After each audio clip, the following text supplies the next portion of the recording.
সবাই শুধু হেনা হেনা করে, তো আমরা হেনার খোঁজে বের হয়েছি আজকে। দেখি আমাদের এই গাজীপুরে একটা হেনা আছে, ওর বাচ্চা পড়ে জয়দেবপুর প্রাইমারি স্কুলে।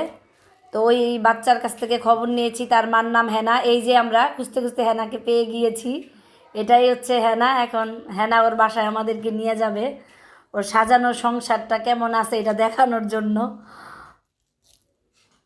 কিন্তু ওর বাড়িঘর সাজানো ছিল না। ও বলছে আমরা যদি খবর দিয়ে যাইতাম তাহলে বাড়িঘরটা সাজিয়ে রাখতো। হেনার পিছু পিছু যাচ্ছি, দেখছি আসলে ওর সংসারটা কেমন আছে, প্রেমিককে ছেড়ে দিয়ে অন্য পুরুষের কাছে। ও নিয়ে যাচ্ছে ওর বাড়িতে আমাদেরকে।